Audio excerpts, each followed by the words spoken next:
Hello everyone, welcome back to the new video. I hope you all are doing well. अच्छे होंगे आप लोग. सो आज जो वीडियो होने वाला है that is very important. If I am emphasising on very very very important, that means it's actually important for all the aspirants preparing for UPSC. बाकी आप स्टेट पीसीएस की तैयारी कर रहे हो या फिर कोई और एग्जाम की तैयारी कर रहे हो, you can skip this video. But if you are preparing for union public service commission, then it's very important video. Because पढ़ाई तो हम सब करते हैं, हम एनसीईआरटीज पढ़ते हैं, रेफरेंस बुक्स पढ़ते हैं, मॉक टेस्ट लगाते हैं, प्रीवियस ईयर क्वेश्चंस लगाते हैं, बट समवेयर और the other we lack about the syllabus. तो सिलेबस पढ़ना इज़ द फर्स्ट स्टेप, बहुत इंपॉर्टेंट होता है. तो आज हम लोग वही करने जा रहे हैं. यूपीएससी की जो पीडीएफ होती है उसको बेसिकली डिकोड करने जा रहे हैं, what's actually inside the UPSC की जो पीडीएफ होती है. उसके बाद पीडीएफ में जाने से पहले we should know the points जिनके बारे में आज हम बात करेंगे.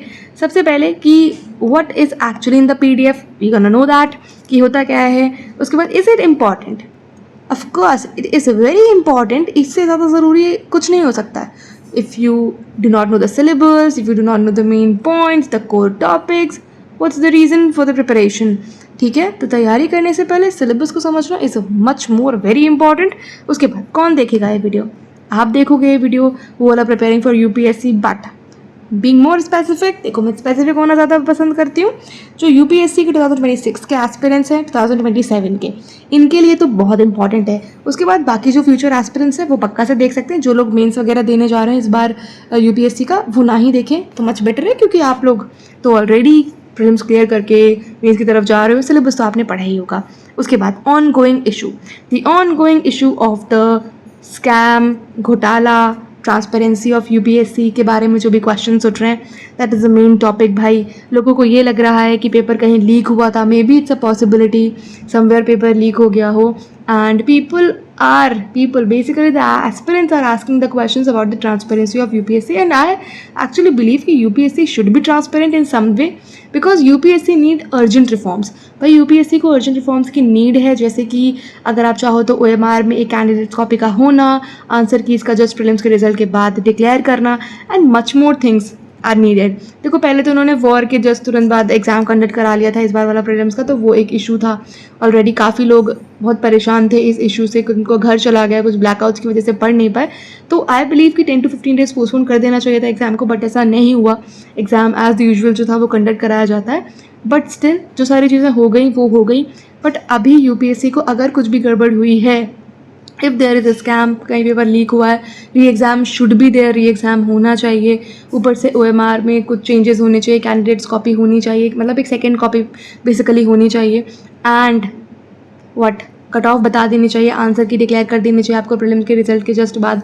ड्रॉप्ड क्वेश्चन के आंसर बता देने चाहिए, क्योंकि यार ये एस्पिरेंट को साल भर लटका के रखते हैं एंड बताते नहीं है. साल भर के बाद पता चलता है तब दोबारा से प्रीलिम्स का चांस आ जाता है. तो एस्पिरेंट बेचारा समझ ही नहीं पाता है कि कहाँ गलती हो गई उससे.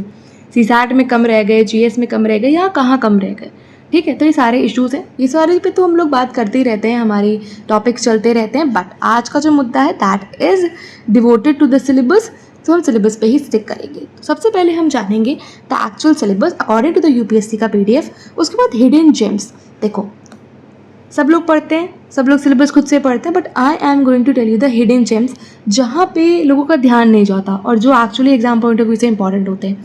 फिर हम समझेंगे प्रीलिम्स पॉइंट ऑफ व्यू से भी, मेंस पॉइंट ऑफ व्यू से, point to point, cut to cut हमें समझना. हम इधर उधर की बातों में नहीं फंसेंगे. हम और सिर्फ प्रीलिम्स मेंस का पैटर्न भी समझेंगे. ठीक है, हम सिर्फ और सिर्फ सिलेबस नहीं समझेंगे. We'll actually understand the pattern of the question की प्रीलिम्स में बिल्कुल बेसिक से वी गोना नो कि हाँ प्रीलिम्स में 200 मार्क्स के क्वेश्चन मतलब पेपर होते हैं, 100 क्वेश्चन आते हैं, GS में 80 क्वेश्चन, CSAT में ईच एंड एवरीथिंग, मेंस में कितने होते हैं, क्योंकि काफ़ी लोग को यही क्लैरिटी नहीं होती है.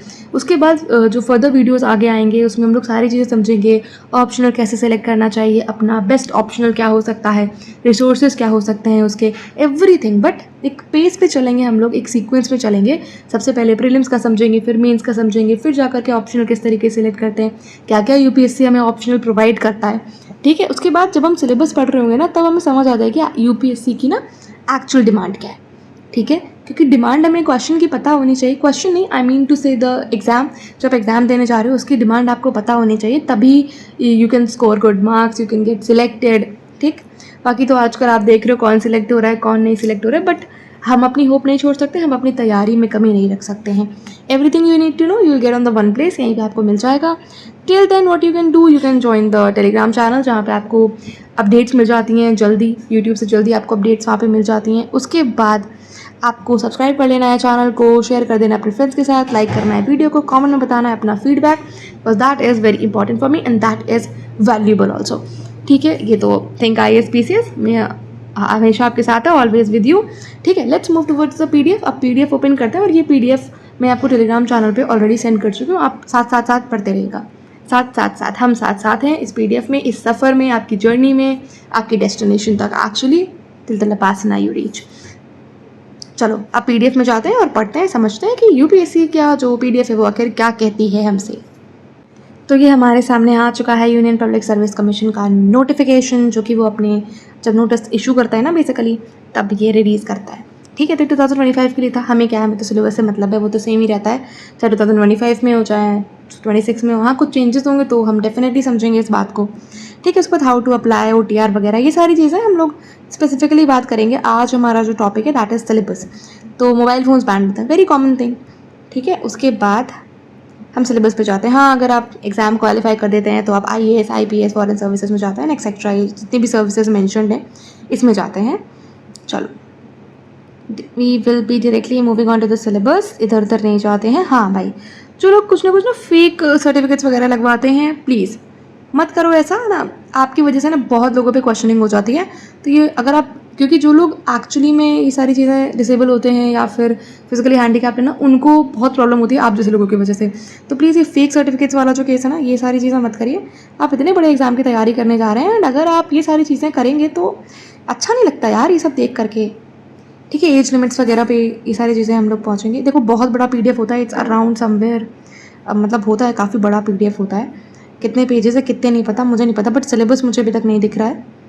OTR वगैरह के बारे में चीज़ें दे रखे हैं यहाँ पे, हम स्पेसिफिकली समझेंगे ना. प्रीलिम्स पॉइंट ऑफ व्यू से थोड़ा टाइम लगता है पहुँचने में. देखो, जब आपको लबासना पहुँचने में तो टाइम लगता है, मुझे सिलेबस तक पहुँचने में तो टाइम लग ही सकता है. आ गए हम लोग 23rd पेज नंबर पे दे रखा है. तो अगर आपके पास PDF है, ऑलरेडी आप टेलीग्राम से जुड़े हुए हैं, तो आपके पास PDF होगा ही होगा. एंड आप अपना जो PDF है ना उसको ओपन कर लेना and on the page number 23 आपको मिल जाएगा syllabus, basically plan of the examination. 2 stages में होता है एग्ज़ाम, 2 स्टेजेस में होता है. ठीक है, एक होता है प्रीलिम्स, एक होता है मेंस. इंटरव्यू तो आपका पर्सनालिटी टेस्ट होता है. ठीक है, तो जो प्रीलिम्स होता है दैट इज़ ऑब्जेक्टिव टाइप, मतलब इसमें गोले भरने होते हैं, दैट इज़ OMR सीट पे कंडक्ट कराया जाता है. ठीक है, उसके बाद जो मेंस एग्जामिनेशन होता है ना वो होता है रिटन. ठीक है, रिटन होता है मेंस एग्जामिनेशन, उसमें आपको आंसर्स लिखने पड़ते हैं. ठीक है, तो गोले वोले नहीं भरने रहते, उसमें आपको सीधे सीधे आंसर्स लिखने रहते हैं. ठीक है, उसके बाद जब आप मेंस के भी क्वालिफाई कर लेते हैं तब आप पर्सनालिटी टेस्ट इंटरव्यू कह लो, उसके लिए आप जाते हैं, एलिजिबल होते हैं जाने के लिए. ठीक है, चलो, तो आपको दो बार समझ आ गई. 2 बार आपका टेस्ट होगा, एक होगा प्रीलिम्स और एक होगा मेंस. जो ये होता है ये ऑब्जेक्टिव होता है और ये रिटन होता है. ऑब्जेक्टिव का मतलब आपको समझ आ गया, गोले भरने रहते हैं इसको ब्लैक पेन से. मेंस में आपको आंसर्स लिखने रहते हैं. जब आप ये दोनों स्टेजेस क्वालिफाई करके आप जाते हो तो आप इंटरव्यू के लिए जाते हो. जब आप ढोलपुर हाउस में जाते हो UPSC भवन में. चलो, अब तो सिविल सर्विसेज का प्रीलिम्स होता है, जो अभी जिस पे बवाल हो रहा है, जिस पे क्वेश्चनिंग हो रही है, जो प्रीलिम्स होता है ना, इसमें 2 पेपर होते हैं. क्या होता है इसमें? 2 पेपर होते हैं. एक होता है आपका GS का और एक होता है CSAT का. जो CSAT होता है वो बेसिकली क्वालिफाइंग होता है. इसमें आपको 67 मार्क्स 200 में से लाने होते हैं. बेसिकली 33% गायब ही हो गया है. 23 पेज नंबर पे था ना? हाँ, 23 पेज नंबर पे था. चलो, हाँ भैया, 33% जो है आपको लाने होते हैं. 67 मार्क्स के अप्रॉक्स होता है. 27 आपको क्वेश्चन सही करने होते हैं. बट बहुत टफ होता जा रहा है ये भी साथ के साथ. और जो GS है ना, इसकी कट ऑफ रिलीज़ करता है एज पर सीट्स, सारी चीज़ों को ध्यान में रख करके. तो मल्टीपल चॉइस क्वेश्चन होता है, MCQ होता है. ठीक है, MCQ होता है, शायद ये मैंने नहीं बताया पर हाँ MCQ होता है. 4 ऑप्शन दिए रहते हैं आपको, एक सवाल आपके सामने होता है. ठीक है, अब ये जो दोनों पेपर होते हैं 400 मार्क्स के होते हैं। बेसिकली जो जीएस होता है ये भी 200 मार्क्स का होता है और सीसैट भी 200 मार्क्स का ही होता है। बट जीएस में आपके 100 क्वेश्चन आते हैं, वहीं सीसैट में आपके 80 क्वेश्चन आते हैं। तो ईच क्वेश्चन जो होता है वो 2.5 मार्क्स का हो जाता है और इसमें 2 मार्क्स का, जीएस में 2 मार्क्स का एक क्वेश्चन होता है। ठीक है, समझ आ गई आपको ये बात? ठीक, उसके बाद देखते हैं और क्या बोल रहा है ये। This examination is meant to serve as a screening test only. ठीक है, आप स्क्रीनिंग टेस्ट ये बेसिकली इसको पास करके आप चाहते हो, छटनी कह सकते हैं इसको। अगर हम देसी अगर मैं अपनी भाषा में बोलूँ, छटनी कराई जाती है एस्पिरेंट्स की। ठीक है, तो वो जो 14,000 बच्चे, 12,000 14,000 जो बच्चे होते हैं वो किस बेसिस पे होते हैं ये भी हमें नहीं पता, इस पर भी क्वेश्चनिंग हो रही है। ठीक है, जिस हिसाब से मेरिट आती है, क्या चीज़ होती है।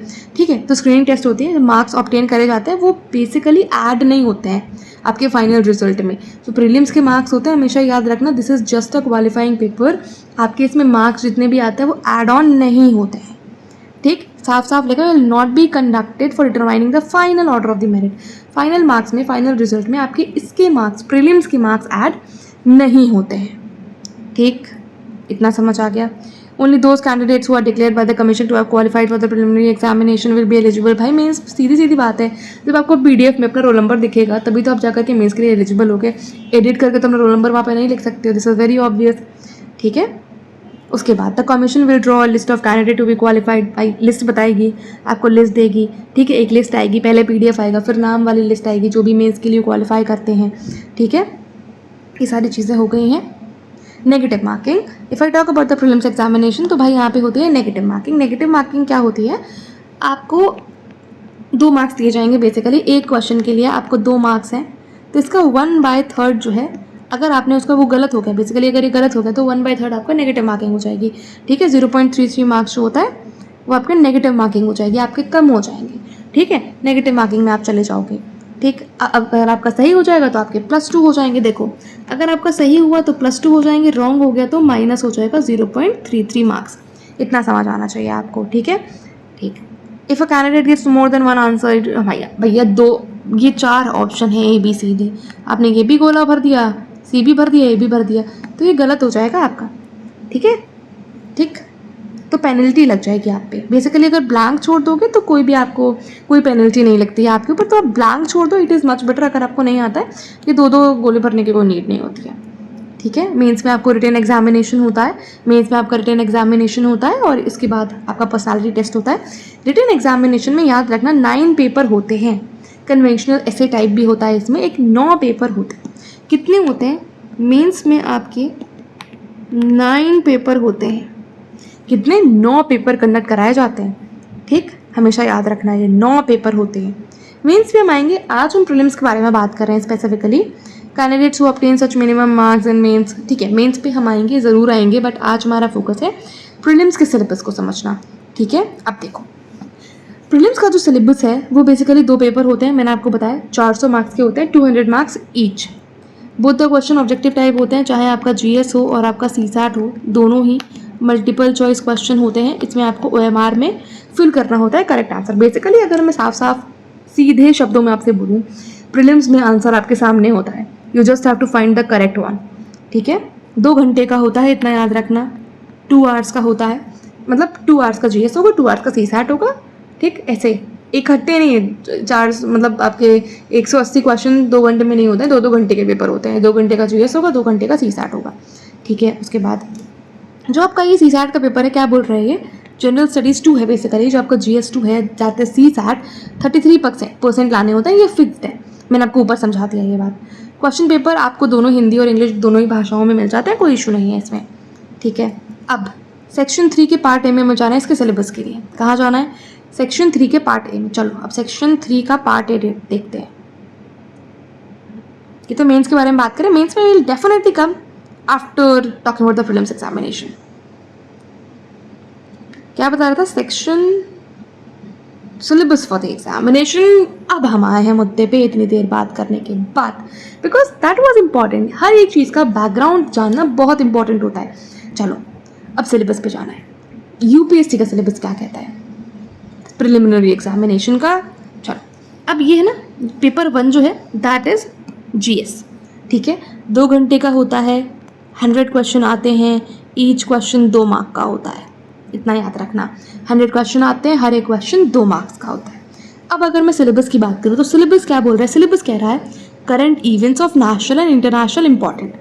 बेसिकली ये बात कर रहा है करंट अफेयर्स के बारे में, जिसमें कहीं ना कहीं लोग कमी कर देते हैं, लोग लैक कर देते हैं। अब करंट इवेंट्स बोल तो रहा है करंट इवेंट्स, बट आपको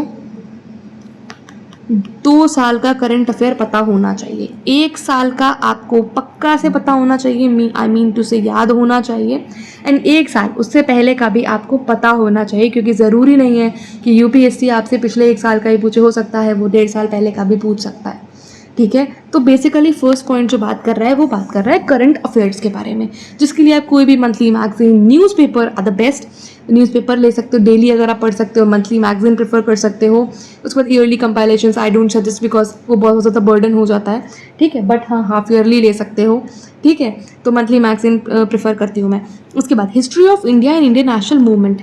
बेसिकली अगर मैं यहाँ पे अगर आप पॉइंट देखो तो जो कैच है ना, जो हिडन जेम है वो ये है कि हिस्ट्री ऑफ इंडिया पूछ रहा है, ये वर्ल्ड हिस्ट्री नहीं पूछ रहा है।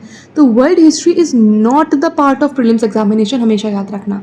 तो अगर आप वर्ल्ड हिस्ट्री पढ़ रहे हो तो ये ध्यान में रखते हुए पढ़ना कि वो प्रीलिम्स में आपसे नहीं पूछी जाएगी, वो आपसे मेंस में पूछी जाएगी। ठीक है, तो हिस्ट्री ऑफ इंडिया पूछा जाएगा और इंडियन नेशनल मूवमेंट, भारतीय राष्ट्रीय आंदोलन is going to be asked in your examination. Indian national movement जैसे कि आपको पता है, ठीक है, 1857 से लगा लो इंडिया के इंडिपेंडेंस तक के, तो वो नेशनल मूवमेंट ही था, एक तरीके से चल रहा था। फर्स्ट इंडिपेंडेंस मूवमेंट, फिर आप मॉडरेट फेज देखोगे, एक्सट्रीमिस्ट फेज देखोगे, रिवॉल्यूशनरी फेज देखते हो, गांधी जी देखते हैं, ईच एंड एवरीथिंग। जो भी रिफॉर्म्स आते हैं, मॉर्लिमेंटो रिफॉर्म्स कह लो, मॉन्टेगू, चेम्सफोर्ड, इतने सारे चार्टर एक्ट्स आते हैं, बेसिकली 4 चार्टर एक्ट्स आते हैं, फिर काउंसिल्स एक्ट आते हैं, दीज ऑल आर इम्पॉर्टेंट। ठीक है, ये सारी चीज़ें इंपॉर्टेंट है। तो इसके लिए अगर मैं बुक बोलूँ तो हिस्ट्री ऑफ इंडिया के लिए आप NCERTs पढ़ो, 12th क्लास की NCERT पढ़ो, जो 3 NCERT हैं। Spectrum one of the best book है, अपने नोट्स बनाओ उससे। ठीक है, अगर आप किसी भी और टॉपिक पे वीडियो चाहते हैं, you can just comment and I 110% try तुरंत से मैं, मतलब 1-2 दिन के अंदर ही मैं उस टॉपिक पे वीडियो बनाऊँ। बट कुछ वीडियोस बनाने में टाइम लगता है, चीज़ों को एनालाइज करना पड़ता है, सारी चीज़ें समझनी पड़ती हैं। अब तो इसमें वर्ल्ड का जो कंसेप्ट है that is not into the prelims examination. World वाली हिस्ट्री आपसे प्रीलिम्स में नहीं पूछी जाती है। Third point is the geography वाला पोर्शन, तो इंडियन एंड वर्ल्ड ज्योग्राफी। तो वर्ल्ड ज्योग्राफी पूछी जा रही है आपसे, तो वर्ल्ड ज्योग्राफी आपको ध्यान में रखते हुए पढ़ना है। अब इसमें फिजिकल है, सोशल है, economic geography of India and the world है। साफ साफ मेंशन करा गया है प्रीलिम्स के सिलेबस में कि वर्ल्ड ज्योग्राफी तो पूछेंगे, वर्ल्ड की हिस्ट्री आपसे पूछेंगे नहीं पूछेंगे वो साफ लिख दिया है। ठीक है, पर वर्ल्ड की ज्योग्राफी पूछेंगे आपसे। बेसिकली पूछेगा कि आज जो आपकी जितनी भी थ्योरीज पढ़ते हैं आप, ठीक है, अर्थ का इवोल्यूशन पढ़ते हैं, थ्योरीज पढ़ते हैं, पैंजिया पढ़ते हैं, पैंथेलासा पढ़ते हैं, earthquake, tsunami, Pacific ring of fire, ocean currents, each and everything, that is actually the world geography.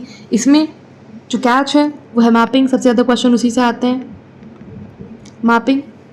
ठीक है, मैपिंग, इंडिया की ज्योग्राफी, वर्ल्ड की ज्योग्राफी। इसके लिए I can suggest the class 11th की दोनों NCERT एंड एटलस, बस इतना कर लो ना, ज्योग्राफी बहुत इजी होने वाला है तुम्हारे लिए। ज्योग्राफी के NCERT 6th क्लास से मैं खुद पढ़ा रही हूँ, रोटेशन रिवोल्यूशन ऐसे बताता है जैसे बच्चे को मैं समझा रही हूँ।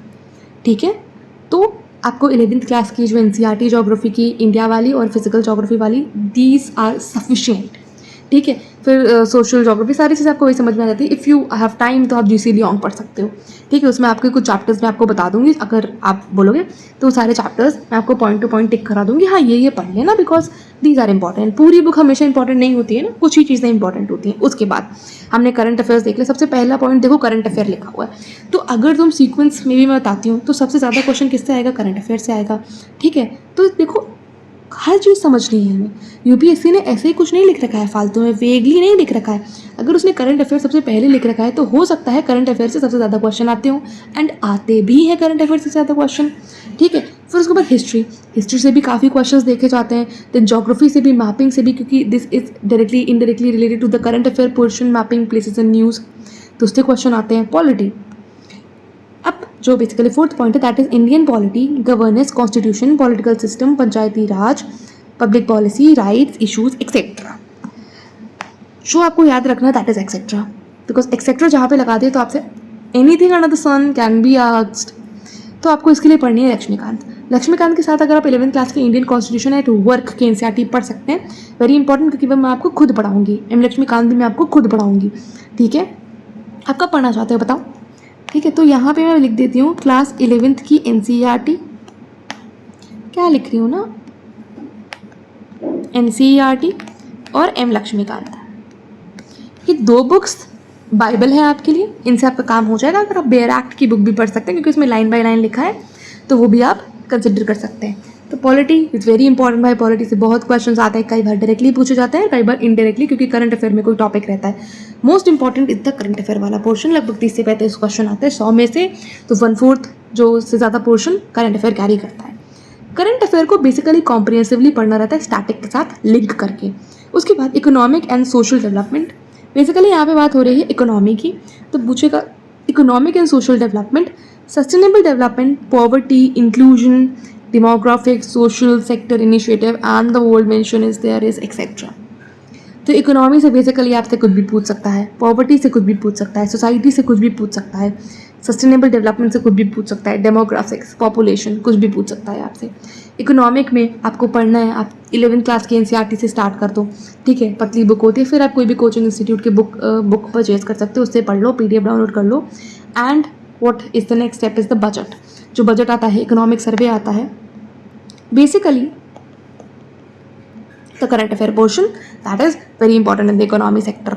ठीक है, तो इकोनॉमिक में सोशल डेवलपमेंट, सोसाइटी से रिलेटेड चीज़ें आएंगी, सस्टेनेबल डेवलपमेंट से रिलेटेड आएंगी, पॉवर्टी से आएंगी, इंक्लूजन से आएंगी। तो कई बार आपसे कुछ तरीके की पॉवर्टी भी पूछ सकता है, ठीक है, इंक्लूजन पूछ लिया जाएगा, अनएम्प्लॉयमेंट चीज़ें पूछ लिया जाएगा, ठीक है, but basically related to the current affair portion. उसके बाद general issues on environment ecology, इसके लिए शंकर IAS की बुक आती है एक, अगर ये नहीं परचेज कर पा रहे हो कोई बात नहीं, मैं पढ़ा दूंगी लास्ट में प्रीलिम से पहले, ठीक है, क्योंकि ये इंपॉर्टेंट बुक है और इसके कुछ ही चैप्टर्स इंपॉर्टेंट है, सारे चैप्टर्स इंपॉर्टेंट नहीं है, क्योंकि ये सबसे ज़्यादा पोर्शन आता है करंट अफेयर से। जो फ्लोरा एंड फौना न्यूज़ में रहता है, स्पेसीज न्यूज़ में रहती है, वो सारी चीज़ें पूछी जाती हैं। जैसे कि अभी आपने देखा होगा doomsday fish is a news, Tamil Nadu coast में हमें मिली है, ठीक है। उसके बाद बायोडाइवर्सिटी, क्लाइमेट चेंज। अब सब्जेक्ट स्पेशलाइजेशन नहीं चाहिए हमें, इसमें साफ साफ लिखा है that do not require subject specialization. आपको इन्वायरमेंट के महारत नहीं हासिल करनी है, बेसिकली आपको इन्वायरमेंट में you just have to know the main points, ठीक है। आपको कुछ कुछ चीज़ें जो करंट अफेयर में चल रहा है, चीज़ें क्लाइमेटिक चेंज क्या चल रहा है, ग्लोबल वार्मिंग क्या है, कौन सी गैस इंपॉर्टेंट है, स्मॉग क्या होता है, ड्यू का फॉर्मेशन कैसे होता है, कुछ चीज़ें आपको पता होनी चाहिए, ठीक है। जनरल इशूज़ साफ साफ लिखा है, जनरल इशूज़, ठीक है।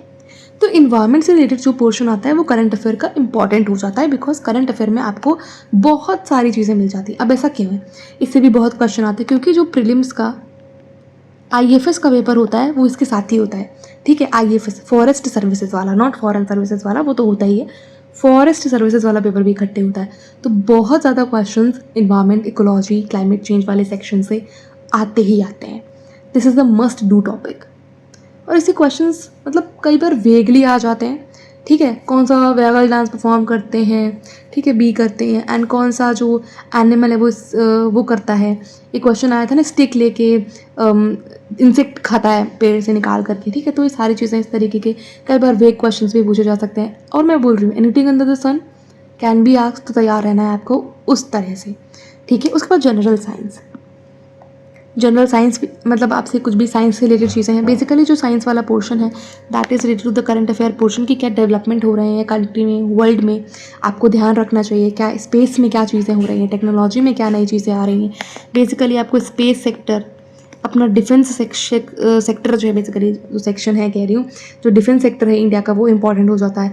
कोई ऐसी चीज़ जैसे कि आयरन डोम जो है इसराइल का, तो ये सारी चीज़ें जो है ना वो इंपॉर्टेंट हो जाती है। ऑन गोइंग वॉर अगर कहीं पे चल रहा है, तो कोई अगर नई मिसाइल वगैरह लॉन्च हो रही है, इंडिया की क्या मिसाइल है, ऊपर से इंडिया का जो स्पेस मिशंस होते हैं, वर्ल्ड के जो स्पेस मिशंस हैं ऑन गोइंग हैं अगर कोई, तो आदित्य L1 जैसे, चंद्रयान 3, ये सारी जो चीज़ें हुई हैं पास्ट में। उसके बाद कोई फ्यूचर है, कोई फ्यूचर में आने वाला है, ऐसे तरीके का मिशन जैसे गगनयान, अपना इंडियन स्पेस स्टेशन है। ये सारी चीज़ों के बारे में आपको जस्ट पता होना चाहिए प्रीलिम्स पॉइंट ऑफ व्यू में, बस इतना ही आता है, ठीक है। ऐसा नहीं है कि आपसे जाकर के फिजिक्स का कोई फॉर्मूला पूछ दे, कोई केमिस्ट्री का फॉर्मूला पूछ दे, कोई जाकर के बायो की बोन के बारे में पूछने लगे, ये सारी चीज़ें नहीं। बट ये सारी चीज़ें आती हैं इन्वायरमेंट वाले पोर्शन में ही, बायोलॉजी थोड़ा बहुत आ जाता है। बट जनरल साइंस की अगर मैं बात करूँ तो कोई पतली सी बुक है NCERT की, यार वो ले लेना, ठीक है। बस उतना पढ़ लेना, बेसिक पढ़ना है तुम्हें, बहुत ज़्यादा तुमको इसमें PhD नहीं करनी है, you just need to know the basics, ठीक है। तो प्रीलिम्स के पॉइंट ऑफ व्यू से इतना ही दे रखा है, बट जो मैक्सिमम पोर्शन है that is the current affair का पोर्शन, ठीक है। तो अच्छे से कभी भी आप प्रीलिम्स की तैयारी कर रहे हो, आप 26 में दो, 27 में दो, मतलब कभी भी दो, आपको करंट अफेयर तो पढ़ कर के जाना है 1-2 साल का। ऐसा नहीं है कि जस्ट आप 6 मंथ्स का पढ़ लो, नहीं, you need to know at least 1.5 years का current affair. Moving on to the next which is very important because ये बहुत डायनामिक हो रहा है, लोग बोल रहे हैं IIT BTech कैट लेवल का पूछा जाता है मैथ्स, ये सारी चीज़ें I can not deny, but I can not completely agree, but I can not deny, पूछा तो जाता है, बहुत कठिन हो गया है CSAT, it's very tough to clear the prelims because of the CSAT। बहुत लोगों को वो GS में ला रहे हैं 144, बस CSAT में दे आर स्कोरिंग 30-40 मार्क्स, 67 चाहिए उसमें, and this is very pathetic. CSAT को बहुत टफ करे, इतना हाई लेवल नहीं होना चाहिए CSAT का। पहली चीज़, पेपर 2 है, 200 मार्क्स का है, इसमें आने हैं आपके 80 क्वेश्चंस। बताते चलती हूँ ना, सबको नहीं पता, किसी का फर्स्ट अटैम्प्ट होगा 2026 में, ठीक है। तो 80 क्वेश्चंस आते हैं और होते हैं वो 200 मार्क्स का, मतलब 2.5 मार्क्स का ईच क्वेश्चन होता है। पहला कॉम्प्रीहेंशन, रीडिंग कॉम्प्रीहेंशन आती है, इसमें हाई लेवल की इंग्लिश आती है। अगर मैं कहूँ तो आपसे साफ सीधी, I be very honest with you, अगर कोई इंग्लिश मतलब बहुत में नॉर्मल चीज़ है ना, नॉर्मल है इंग्लिश में, तो भाई उसको नहीं समझ आ सकती, हो सकता है वो चीज़, ठीक है। हाई लेवल की इंग्लिश रीडिंग कॉम्प्रीहेंशन आती है, बट हाँ हिंदी में लिखा रहता है, तो कई बार हिंदी में देख करके चीज़ें आपके लिए आसान हो जाती हैं। बट हाँ, अगर आप कहीं पे फोकस कर लो, कुछ वर्ड्स लिखे होते हैं क्वेश्चन में कि क्रक्स पूछा गया है, इन्फ्रेंस पूछा गया है, अगर आप इनका मतलब समझ जाओ तो शायद आपका आंसर सही टिक कर सकते हो आप, ठीक है। अब कॉम्प्रीहेंशन में इंपॉर्टेंट जो होता है ना, वो यही होता है, वर्ड्स को आइडेंटिफाई करना कि सेंट्रल आइडिया पूछा गया है, क्रक्स पूछा गया है, इन्फ्रेंस पूछा गया है, कि क्या पूछा गया है, अजम्पशंस पूछा गया है, पूछा क्या गया है, तब you can get to the correct answer, नहीं तो प्रॉब्लमैटिक हो सकती हैं चीज़ें।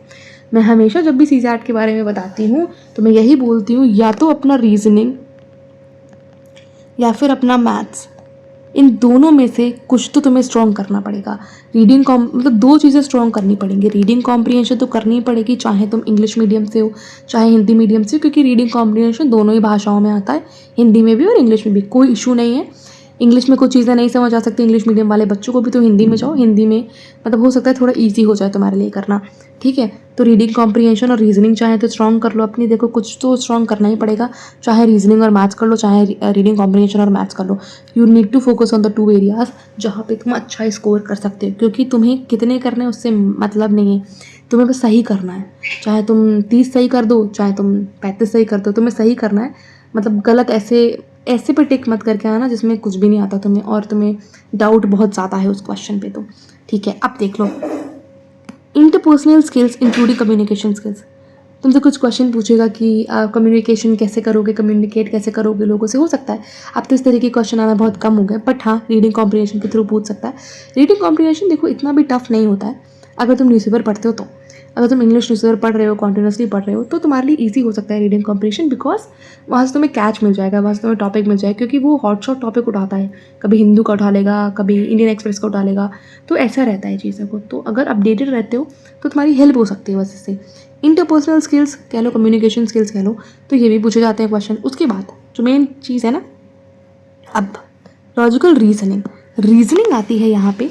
रीजनिंग आसान होता है करना, मैं सबसे, अगर मुझे CSAT में कुछ भी चीज़ आसान लगती थी तो मुझे रीजनिंग ही लगती थी। मुझे रीडिंग कॉम्प्रीहेंशन भी टफ लगती थी, मुझे मैथ्स तो टफ हमेशा से लगती है, तो मुझे रीजनिंग ठीक लगती थी। मतलब रीजनिंग ऐसी चीज़ थी जो मैं थोड़ा बहुत कर सकती थी, क्योंकि ना तो मैं कॉम्प्रीहेंशन में अच्छी, ना मैं रीजनिंग में अच्छी, ना मैं मैथ्स में अच्छी, तो रीजनिंग में थोड़ा बहुत टैकल करके उसके आंसर तक पहुंच जाती थी। बट रीजनिंग कितने क्वेश्चन आते हैं यार, अब 30 क्वेश्चन तो वो दे नहीं देगा, तो कहीं ना कहीं रीडिंग कॉम्प्रीहेंशन में भी थोड़ा बहुत क्या करना पड़ता था। मैथ्स तो मैं हाथ नहीं लगाती थी, ठीक है, क्योंकि मैथ्स में मुझे ईजी क्वेश्चन भी दे दोगे तो वो भी मेरे लिए बहुत टफ हो जाता था। कुछ लोगों को मैथ्स बहुत आसान लगती है, I am not one of them, ठीक है। But logical reasoning and analytical ability वाले क्वेश्चन आते हैं, ये इजीली टैकेबल होते हैं, इनको तुम टैकल कर सकते हो।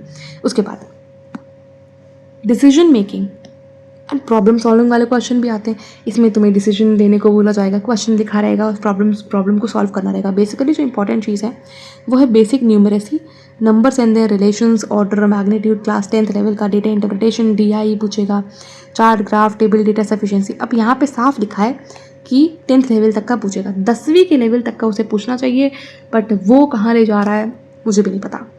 ठीक है, तो अब बेसिक न्यूमरेसी पूछा। इसमें सबसे बड़ा जो चैप्टर है ना मैथ्स में, अगर मैं बात करूँ तो नंबर सिस्टम। अगर तुम उसे अच्छे से कर लेते हो ना तो शायद तुम्हारे क्वेश्चन बहुत ज़्यादा सही हो सकते हैं, क्योंकि ज़्यादातर क्वेश्चन उसे पूछे जाते हैं नंबर सिस्टम से। अब यहाँ पे दे रखा है ग्राफ, टेबल, चार्ट्स। इसके क्वेश्चन बहुत कम कर दिए हैं UPSC ने, बहुत कम।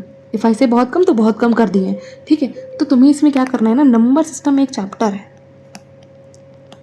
मैथ्स के लिए, इसको तुम पढ़ लो यार। ठीक है, तो तुम्हारा काम हो सकता है। मतलब मुझे ये चीज़ बहुत लेट रियलाइज़ हुई, बट मैंने रियलाइज़ कर ली, इसलिए तुम्हें बता सकती हूँ कि नंबर सिस्टम तुम पढ़ लो ना तो ये बहुत आसान हो जाएगा तुम्हारे लिए। मतलब मुझे बहुत बाद में जाकर के चीज़ रियलाइज़ हुई कि हाँ यार, ये नंबर सिस्टम चैप्टर तो थोड़ा टैकेबल था, इसको मैं टैकल कर सकती थी, बट लेट हो गया काफ़ी। ठीक है, तो नंबर सिस्टम तुम आराम से अगर कर लो ना तो तुम्हारे मार्क्स आ सकते हैं। ठीक है, तो नंबर सिस्टम कर लो, डेटा इंटरप्रिटेशन कर लो। ठीक है, परसेंटेज वाले क्वेश्चंस करके जाओ। वो जो नहीं होता, यहाँ से एक गाड़ी चली, इधर से चली तो वो कब मिलेगी, eight which point of time दोनों इधर से मिलेगी। ठीक, तो वो करके जाओ। ठीक, ये आसान हो जाता है। उसके बाद इसको बस इतना बोलूँगी कि भाई प्रैक्टिस करो। ठीक है, अगर तुमने प्रैक्टिस का फ्लो तोड़ा तो तुम्हारा IAS बनने का सपना भी शायद टूट ही जाएगा, क्योंकि प्रैक्टिस आपको करनी पड़ेगी। This is not a marathon, this is a relay race. तुम हर दिन काम करोगे, हर दिन तुम फेस करोगे डिफ़िकल्टीज, आगे बढ़ने का मन नहीं करेगा, पर तुम्हें बढ़ना पड़ेगा, क्योंकि तुम इतने बड़े लक्ष्य की प्राप्ति के लिए कर रहे हो मेहनत। तो डेली तो नहीं हार मान सकते हो ना, डेली तुम उठोगे, गिरोगे, संभलोगे फिर खुद से। ठीक है, उसके बाद रीजनिंग में जो क्वेश्चंस आते हैं ना, बेसिकली वो होते हैं, अगर सपोज मैं क्या बोलना चाह रही थी तुमसे, आई जस्ट फॉरगॉट, मैं भूल जाती हूँ, but let me just give few seconds में याद करके आती हूँ। हाँ, मिसिंग नंबर वाले क्वेश्चन, ऐसे कुछ तुमको डेटा दिया रहेगा, उसके बाद यहाँ पे क्वेश्चन मार्क लगा दिया रहेगा, फिर ये। ठीक है, तो ये वाले क्वेश्चन, डायरेक्शन, ब्लड रिलेशन वाले क्वेश्चन, ये ईजी होते हैं, ये एक्चुअली ईजी होते हैं। ठीक है, तो क्लॉक वाले क्वेश्चन, कैलेंडर वाले question, they are actually easy. ठीक है, तो क्लॉक छोड़ के नहीं जा सकते हो तुम, कैलेंडर छोड़ के नहीं जा सकते हो। ठीक है, ये सारी चीज़ें you can not skip and go. तो ये सारी चीज़ें तुम्हें करके जानी पड़ेगी। ठीक है, लॉजिकल रीजनिंग में तो ये सारी चीज़ें करके जाना, फिल इन द ब्लैंक्स वाले। और ऐसे नहीं, ऐसे बना दिया जाता है, ऐसे करके दे दिया जाता है। तो इसमें कुछ डिजिट्स रहती हैं, कुछ नंबर्स रहते हैं, उसके बाद तुमको यहाँ पे क्वेश्चन मार्क बना देगा कि यहाँ कौन सा नंबर हो। कई ट्रिक्स होती हैं इसकी, बहुत सारी ट्रिक्स इसमें काम करती हैं। You need to just know the tricks. ठीक है, फिर HCF LCM मेथड दुनिया में के काम करता है मैथ्स में। ठीक है, तो तुम मैथ्स को अपने हिसाब से देख लो, जैसे जिसकी श्रद्धा है मैथ्स में वो उसको देख सकता है। मेरी कोई श्रद्धा नहीं है मैथ्स में, और मुझे चाहे जितना कोई समझा ले, आज तक मुझे तो नहीं समझ में आया। आपको समझ आ जाए तो बहुत ईजी हो जाएगा आपके लिए CSAT शायद। ठीक है, तो ये CSAT के बारे में था। उसके बाद पेपर 2 जो है यहाँ पे बोल रहा है कि ये बेसिकली 33% है, फिक्स्ड है। 33% आपको लाने हैं 100 में से 67 मार्क्स, 200 में से 67 मार्क्स लेकर के आने हैं आपको। 67 marks out of 200, that is 33%। उसके बाद मल्टीपल चॉइस होते हैं, ऑब्जेक्टिव टाइप होते हैं, ABCD होता है, OMR आपको फिल करना होता है। ठीक, अब जो बेसिक चीज़ है, वेरी बेसिक, कि अगर आपको प्रीलिम्स क्वालिफाई करना है तो आपको GS पेपर 1 में एंड GS पेपर 2 दोनों में बैठना पड़ेगा। ऐसा नहीं है GS पेपर 1 में बैठ गए, सोचा प्रीलिम्स पास हो जाएगा, बहुत अच्छा हुआ, बहुत खुश हो गए तुम, खाना खाने चले गए, एंड तुमने सोचा GS पेपर 2 नहीं देता हूँ, 1 तो बहुत अच्छा हुआ है। दोनों ही देना इंपॉर्टेंट है। ठीक है, दोनों ही देने हैं तुम्हें, ऐसा नहीं है एक दे करके काम हो जाएगा, नहीं। साफ साफ लिखा, it is mandatory for the candidate, mandatory है for the candidate to appear in both the examinations. ठीक है, इवैल्यूएशन के लिए भाई तुम्हें GS पेपर 1 में भी बैठना है, GS पेपर 2 में भी बैठना है। ठीक है, अगर तुम नहीं बैठते हो तो तुम डिस्क्वालीफाइड हो। ठीक है, अगर तुम GS पेपर 2 में नहीं बैठते हो, सपोज तो एक ही दे के आ जाता हूँ, क्या ही फ़र्क पड़ता है, GS पेपर 2 में भी चला जाऊँगा, 1 में सोता रह गया मैं तो। नहीं, this is not acceptable. You have to appear in both the examination, GS paper 1 and 2 equally important है तुम्हारे लिए। ठीक है, अब part B is for the mains examination. Mains examination हम लोग नेक्स्ट वीडियो में देखेंगे, because I don't want to extend this video from like 42 1 hour का हो जाएगा, और ये बहुत ज़्यादा लेंदी टॉपिक है मेंस का भी, मेंस के सिलेबस के बारे में बात करना, बिकॉज मेंस का syllabus is not actually the mains का syllabus, it is about selecting the right optional each and everything. ठीक है, तो नेक्स्ट वीडियो में हम लोग समझेंगे मेंस के बारे में। ठीक है, फिर पार्ट्स में समझेंगे ऑप्शनल वगैरह कैसे करना है, फिर एक एक ऑप्शनल को उठाएंगे, एंथ्रोपोलॉजी को उठाएंगे, जूलॉजी को उठाएंगे, बहुत सारे ऑप्शनल जो इंपॉर्टेंट रह रहे हैं आजकल, जो हॉट शॉट हो रहे हैं कि हाँ इसमें पढ़ लो तो ज़्यादा मार्क्स आ जाते हैं। PSIR का क्या रीज़न है कि हर जो टॉपर हो रहा है वो PSIR ही उसका ऑप्शनल निकल रहा है। ठीक है, बहुत सारी चीज़ें हैं, बहुत सारी क्वेरीज होती हैं आपकी, तो I definitely address all the queries in a sequential format, ताकि हर बच्चे को ईजिली समझ आ सके और उसकी क्वेरी सॉल्व हो सके। बिकॉज मैं यहाँ पे बात कन्वे कर रही हूँ वो आप तक पहुँचनी चाहिए in the right and the best possible manner that I can make. ठीक है, तो यहाँ तक अगर आपको वीडियो पसंद आया हो, you can subscribe to the channel, like the video, share with the friends, join the Telegram channel for the updates and stay updated. Because prelims का सिलेबस तो हमने समझ लिया, मेंस का syllabus is equally very important हमारे समझने के लिए, एंड हर एक चीज़ को हम लोग तोड़ेंगे, every topic, every single topic हम तोड़ेंगे यहाँ पे, चाहे वो GS पेपर 1 हो, GS पेपर 2 हो। ठीक है, अभी से मैं बताती हूँ, GS paper 1, 2, each and every minute details will cover mains के बारे में। ठीक है, हो सकता है हम सिर्फ एक वीडियो में GS पेपर 1 के ही बारे में बात करें। ठीक है, क्योंकि हमें समझना है उसको, हमें टाइम देना है चीज़ों को, तो यही हम करेंगे। पहले हम समझेंगे मेंस का पैटर्न। ठीक है, मेंस के पैटर्न के साथ हम समझेंगे GS पेपर 1 के बारे में। ठीक है, उसके रिसोर्सेज भी समझेंगे। ठीक है, हम सिर्फ सिलेबस नहीं समझेंगे, जैसे मैं ऊपर आपको कुछ कुछ रिसोर्सेज बताते हुए चल रही थी कि आप कैसे ये सारे सब्जेक्ट्स कवर कर सकते हो। तो हम GS पेपर 1 जब पढ़ेंगे तो हम पेपर के साथ साथ उसके रिसोर्सेज भी कवर करेंगे। बिकॉज आप पढ़ना तो है, आपको कहाँ से पढ़ना है, कैसे पढ़ना है, सारी बातें मैं आपको बताते हुए चलेंगे। ठीक है, मिलेंगे आप लोगों से नेक्स्ट वीडियो में, जिसमें हम डिकोड करेंगे बेसिकली UPSC के मेंस के सिलेबस को। तो बने रहिएगा मेरे साथ एंड मिलेंगे आप लोगों से नेक्स्ट वीडियो में। तब तक के लिए bye bye, take care, all the very best.